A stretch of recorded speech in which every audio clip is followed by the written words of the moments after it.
Today, we'll be doing things a little bit different. Today, the focus won't be on me, it'll be on you guys out there. You guys commenting, you guys watching my videos, and what you want to know. So, I'm going to go through some of your comments and answer them, and we'll have a look. So, without further ado, let's get started with the first comment. And the first comment was made 6 hours ago, and it is by William Porter. And he asks, the visuals seem more vibrant. Is this due to a new camera slash imaging setup? Well, to be honest with you, William Porter, that is a very long story. You see, I was doing drywall in my video room where I do all the recordings for you guys and where I have my main computer, my main microphone setup, and also my main camera setup. And when I pulled an old wall down, an old wooden wall, and wanted to put up a new steel frame and do some drywalling, I discovered a hidden electrical installation, hidden electrical wiring. And I, of course, called an electrician, and that electrician told me that that kind of wiring had been forbidden since 1971 and was not up to date. So he wanted to renew it and make it legal. And that led down a rabbit hole where nearly everything electrical or everything wired in that room had to be replaced because it was not up to the legal standards anymore. And of course, I can do a lot of these things myself, and I'm not scared of doing them. But when it comes to electrical work, there's sadly a lot of authorization and a lot of insurance companies you have to keep happy. So I have been kind of kicked out of my own main room. I don't have my own desktop PC anymore. I'm on my laptop right now. I'm on a different audio setup. This is a dynamic microphone. It is better for handhold because I don't have my large boom arms, my large microphone stands down here in the living room. And the dynamic mic is simply because it is more resistant to being handhold. And it's not like I have anything against sound of it. It is kind of warm or dark sounding, more bassy. Um, but to be honest, my voice is kind of dark to begin with, so I find when I combine it with a dynamic microphone, it gets even darker. A lot of people like that sound, the more podcast sound. I haven't completely made up my mind yet. I also want to try a condenser I have had laying around. But yeah, long story short, the reason you feel like the videos are different right now is simply because the audio equipment and the video equipment has been adapted to a very changing situation, which is house renovation. So you're completely right, and you have spotted that perfectly. And the camera you're watching me on right now is actually a very high tech web camera. It's not my usual DSLR. That said, I don't think most people could tell a difference. I really don't.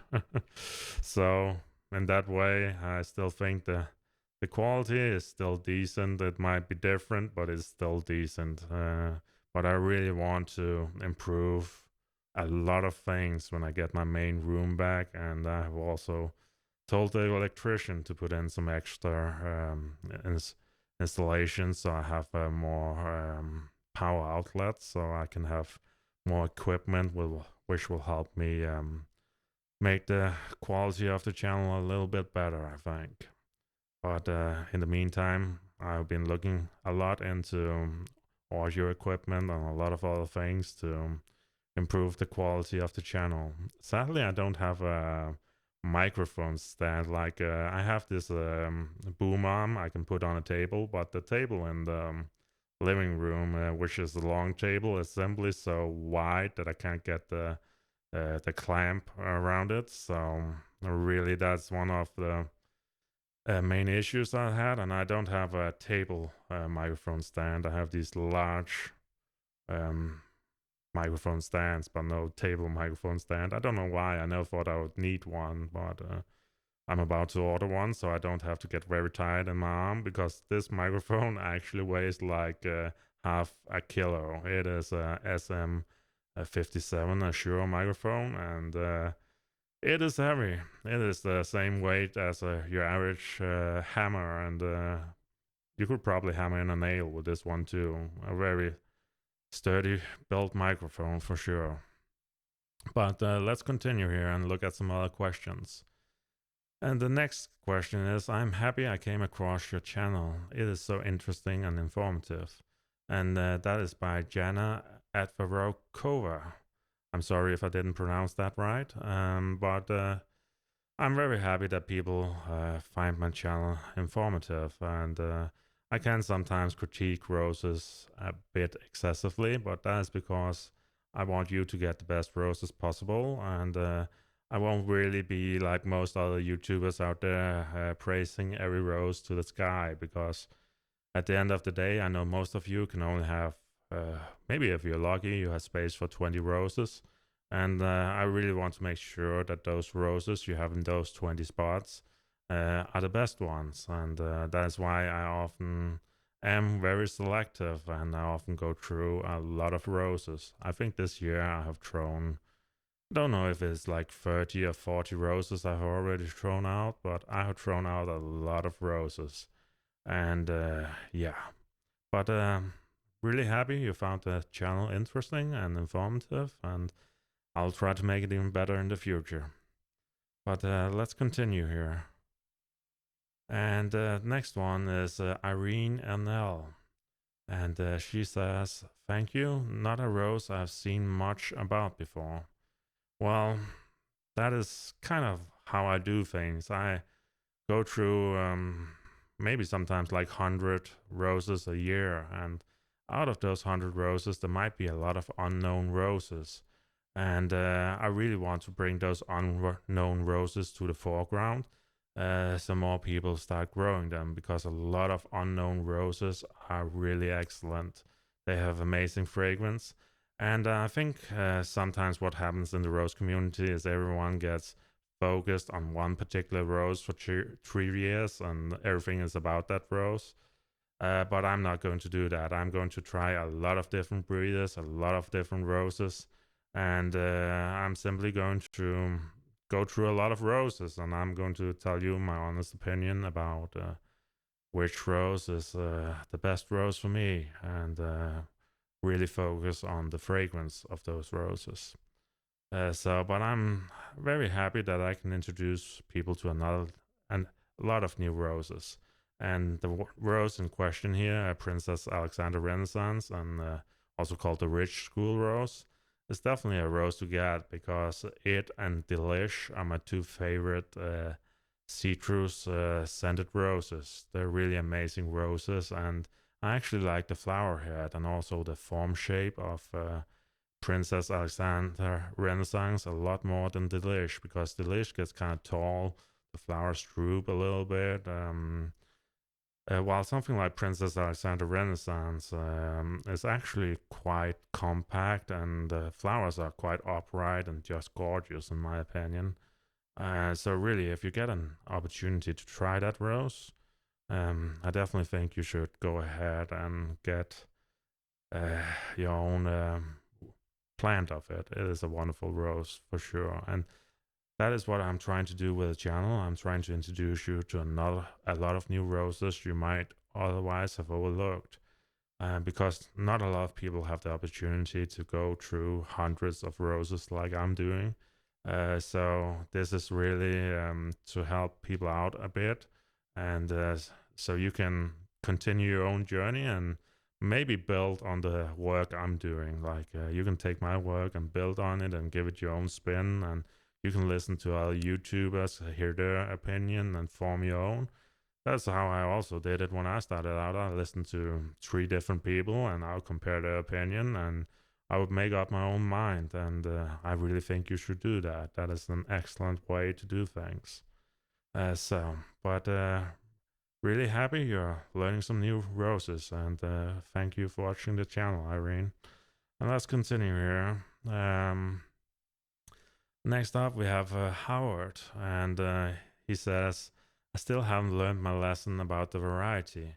I bought 4 David Austins today that I don't have. I passed over some great performing David Austins I do have, like Vanessa Bell, Gertrude Jekyll, Spirit of Freedom, that I probably should have just gotten seconds of. And I know the pain, Howard. That's the reason I have so many hundreds of roses, and that's because I also like variety. But after a few, maybe a decade, maybe a little longer time for many of you, you'll find that you really want to double down on the winners, because at some point the roses will start feeling like repetitions of each other, and then you'll really start getting selective. You'll really start to want to improve your flower bed designs more and not just add variety to your garden.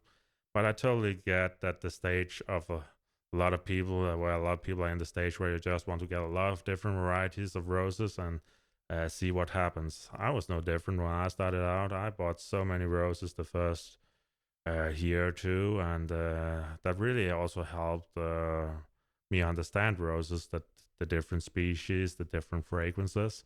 So I'm not saying it is a wrong approach. I'm just saying as you get more experienced with rose growing after the first decade or so, you probably want your flower beds to look more professional, and sometimes that means doubling down on the roses you know to be winners. And also, I think sometimes essentialism is a good thing, because if you know you really like a rose and you like when that rose is blooming over all other roses, well, why wouldn't you want 3 of that rose instead of something you barely look at just for the sake of variety? So that is my opinion about it, but I completely get the people that just want to add a lot of variety to the garden and just have a lot of different things, because when you just start out with roses, you're so curious, you just want to try everything, you want to experience everything. And I think that's very natural and a very healthy thing. That means you're passionate.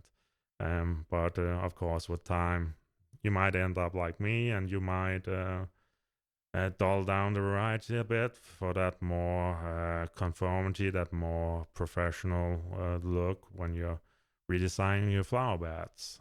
So, but let's continue here. And next up is Jade. And Jade asks, do you sell propagated cuttings? I've been searched for Lady Emma Hamilton, and no one has it anymore. Sadly, this year I won't be doing a lot of cuttings. I actually won't be doing any cuttings at all. And that is mainly due to my house being under a lot of renovation. And usually I do cuttings in my basement because I'm absolutely certain they can survive the winter there. Usually, young cuttings cannot survive the winter that well, because they can only tolerate down to about -3, -5. So in my climate, I have to take them inside in the basement and give them some heating blankets, some moisture, and some artificial lighting. But I usually do that in my basement, and my basement has had a lot of rooms called in to keep the surplus stuff from the other room that's under renovation. So I really won't be doing cuttings this year. I'm sorry about that, but it is what it is. I'm under constraints here. And I've been working a lot of hours renovating the house, and it has really probably impacted how many videos you guys are getting. That and the roses have kind of been sleeping between the flushes.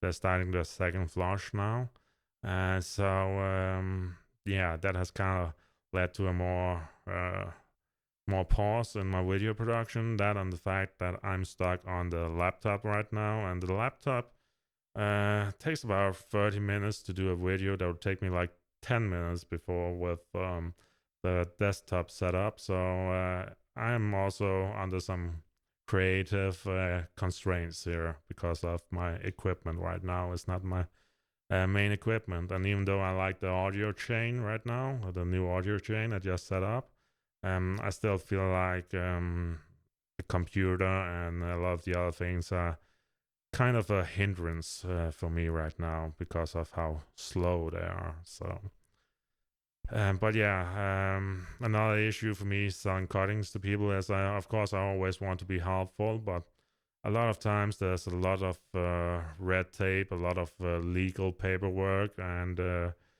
as soon as you have to send something perhaps outside EU, you need plant passports, you need a lot of different things that are insanely expensive. Like a lot of those things can run up to 200 British pounds easily, and there's tax and there's a lot of other things if you do it officially. So oftentimes the bureaucracy of it is just not easy to overcome, to be honest, and that's why I'm not really doing a lot in the sending propagated cuttings to people. I always want to make sure roses are preserved, but sometimes it is very hard being up against the bureaucracy and the law when it comes to these things. And yeah, also I would say that oftentimes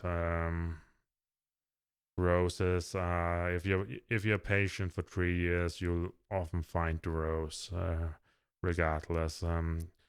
My best advice is keep a lookout at the small nurseries. It is often the small nurseries that carries these more special plants, more hobby growers, and I definitely think you'll find it if you keep a lookout for it.